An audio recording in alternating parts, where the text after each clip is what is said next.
हिरण्यगर्भः समवर्तस्ताग्रे भूतस्य जातः पतिरेक आसे सदाधार पृथिवीं द्यामुते मां कस्मै देवाय हविषा विधेम। आप सभी को बहुत हर्ष हो रहा होगा, चूंकि इस समय जो सत्र चल रहा है वो नवरात्र का चल रहा है, पावन पर्व चल रहा है। ये 9 दिन का जो पर्व है इसको बहुत ही हर्षोल्लास के साथ मनाइए। कोई लड़ाई नहीं, कोई झगड़ा नहीं, कोई वैमनस्य नहीं, कोई ईर्ष्या नहीं, कोई द्वेष नहीं, कोई छल नहीं, कोई कपट नहीं, किसी से कोई कंपटीशन नहीं, कोई कंपैरिजन नहीं। हमेशा हम समभाव में रहें, शांत रहें, माइंड को काम रखें, रिलैक्स रहें और हम उस परम पिता परमेश्वर के जो नशा है, माता रानी का जो इस पर्व का जो नशा है उस मद में रहें तो आप देखेंगे आप शांत, संतुष्ट और हम ऊर्ध्वगामी होना प्रारंभ हो जाएंगे। तो इस समय जो आज का दिन है वो ब्रह्मचारिणी देवी का है। तो साथ में हम उनकी आराधना कर रहे हैं, उनकी पूजा कर रहे हैं। तो हमें ये ध्यान रखना है कि चूंकि ये जो 9 दिन हैं वो एक एक दिन चक्रास के दिन होते हैं, अपने चक्रास को सक्रिय करने के दिन होते हैं। चूंकि हमने जो कल का दिन किया था वो मूलाधार चक्र को सक्रिय करना था। आज का जो दिवस है ब्रह्मचारिणी देवी का वो आपके स्वाधिष्ठान चक्र को सक्रिय करने के लिए है। और जिन लोगों ने पूर्ण व्रत न रखे हों तो प्रयास कीजिएगा पूर्ण व्रत रखें और उपवास रखें 9 दिनों का और अपने चक्रास पर पूरी तरह से वो कार्य कर पाएंगे। आपके चक्र सक्रिय होंगे, उन चक्रों का जागरण होगा और ये आपके 9 के 9 जो 8 के 8 चक्र हैं वो चक्र सक्रिय होकर 9वें दिन सिद्ध होंगे और आपकी 9 इंद्रियां भी परिशुद्ध होने वाली हैं। इन 9 दिनों में आपके जीवन की, आपके शरीर की, आपके मन की, आपके विचारों की पूरा रूपांतरण हो जाएगा। इसलिए हमें पूरी काया बदल जाएगी।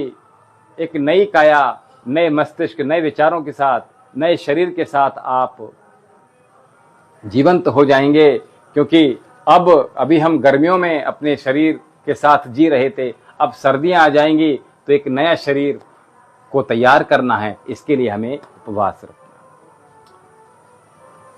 तो अगली बात जो मैं कह रहा हूं वो ये कि हमारे जो इस समय मोबाइल का युग चल रहा है इसमें हमारे बच्चों को, हमारे युवाओं को, हमारे बड़ों को, माताओं बहनों को एक जो अधिक जिज्ञासा, एक ललक, एक इस तरह का माइंड, मस्तिष्क मेकअप कर रखा है उन्होंने कि हमारे हीरोज वो जिनके बहुत सारे मिलेनियर्स में उनके सब्सक्राइबर हैं, चाहे वो यूट्यूबर्स हों, चाहे फेसबुक पर हों, वो उनके हीरो हैं। ऐसा ना करें। जो फिल्मी दुनिया में हैं, फिल्मी सितारों में हैं, वो उनके हीरो हैं, वो उनके जीवन के मार्गदर्शक हैं। ऐसा वो ना करें, उनके बनने जैसा बिल्कुल ना करें, कदापि ना करें। हमारे जो भारत की परंपरा, भारत की संस्कृति जो रही है, हमें जीवन भर उसका अनुपालन करना है। मन नहीं है फिर भी करना है, आपका इच्छा नहीं है फिर भी उनका ही अनुसरण करना है। हमारी भारतीय संस्कृति, भारतीय पद्धति का ही हमें अनुपान करना है, अपने जीवन में उपयोग करना है, अपने जीवन को वैसे ही चलाना है जैसे ऋषि मुनि, जैसे रामचंद्र जी का जीवन उनकी मर्यादाओं के साथ चलाना है। कृष्ण जी का जीवन उनके कर्मास की जो व्याख्या है उसके अनुसार चलाना है। हमारी भूमि भारतवर्ष की तपो भूमि रही है, तप की रही है, जप की रही है, ध्यान की रही है, स्वाध्याय की रही है। तो हमें अपने जीवन की दिशा अगर गलत जा रही है तो इस दिशा को आप जितनी जल्दी समय होते रहते आप समझ जाएंगे वो बहुत बढ़िया रहेगा। तीसरा जो आज मैं चर्चा कर रहा हूं कि हमारा जीवन, जो हमारे युवा हैं, जो टीन एजर्स हैं, 13 से लेकर अगर हम 23 वर्ष तक की बात करें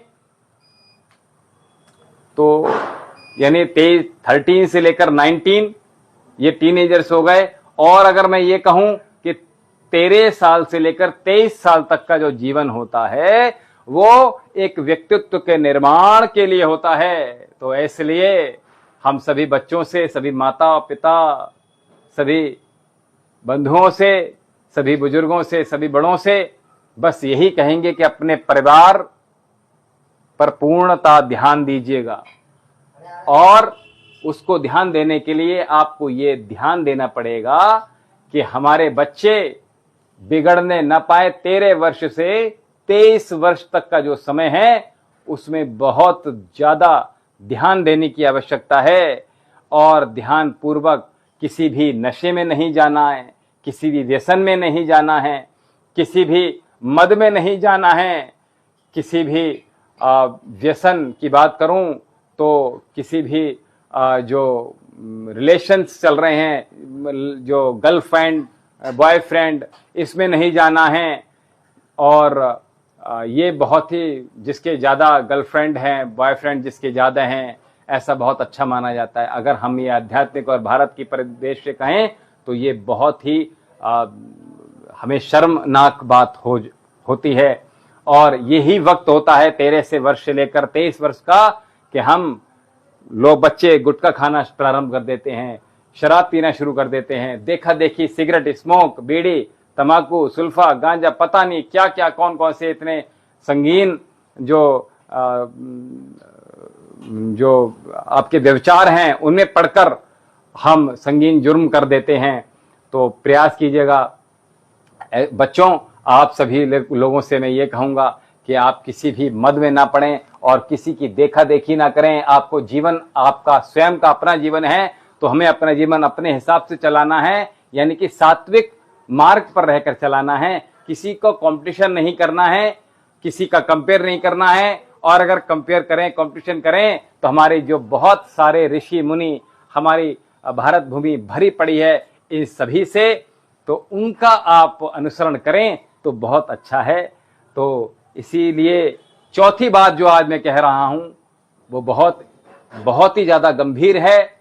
आजकल का जो समाज हो रहा है, इसमें जो आजकल के बच्चियां हैं और आजकल के जो बच्चे हैं, आजकल की जो बहुएं हैं, आजकल के जो शादीशुदा जोड़े हैं, भाई हैं, बंधु हैं, ऐसे सभी लोग किसी भी आयु में हैं, अपने आप को शीशे में अधिक देखना प्रारंभ कर दे रहे हैं।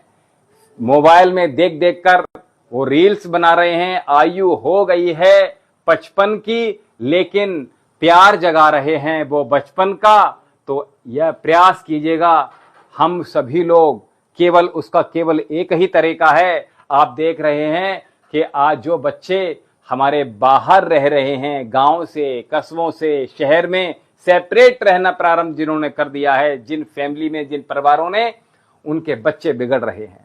तो हम सबको ये ध्यान देना है, सबसे पहले तो संयुक्त परिवार में रहना सीखिए।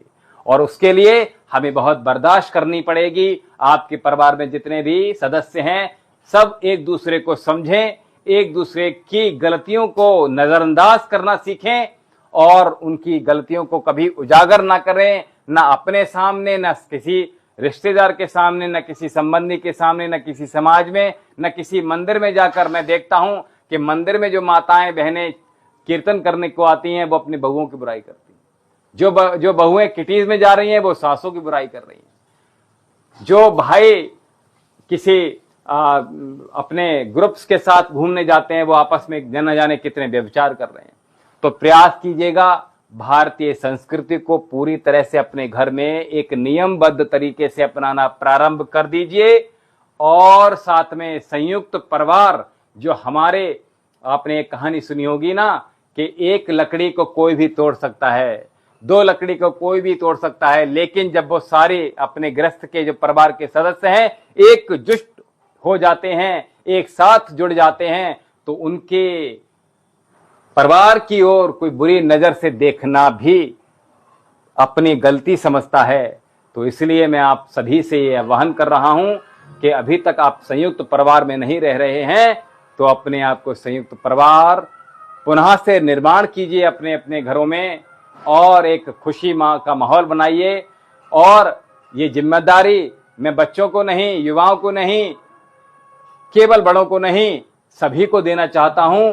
और सबसे बड़ी जिम्मेदारी हमारे बड़ों की रहेगी, क्योंकि ये मुखिया होते हैं परिवार के, उन्होंने पूरी जिंदगी जीवन अपना जिया होता है, अपना बुरा अपना अच्छा समय उन्होंने सब देखा होता है। इसलिए अपने अनुभव के अनुसार वो बर्दाश्त करें, बच्चों को भी देखें कैसे हम संयुक्त परिवार में सामंजस्य बिठा लें। ये उनकी जिम्मेदारी सबसे अधिक होगी, जो जितना बड़ा होगा उसकी जिम्मेदारी उतनी अधिक होगी। तो आश्रम से आप इसी प्रकार से जुड़े रहिएगा। और भी ये 4 प्रश्न मेरे लिए आए थे, ये मैंने उनका उत्तर दिए हैं। तो मैं आपको बता दूं, अभी भी आपके कोई प्रश्न हो तो हमारे साथ आप शेयर कीजिएगा, हमसे पूछ सकते हैं। प्रातःकालीन का सत्र जो होगा, जो तृतीय सत्र होगा, उसमें हमारे साथ आप जुड़िएगा, जो कि 6:30 बजे से होगा।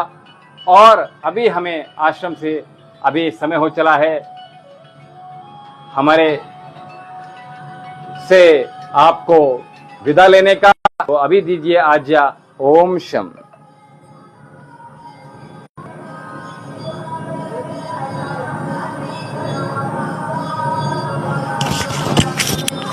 नाक में ढूंढो, सामने दिख रहा है, कोई आ जाएगा तो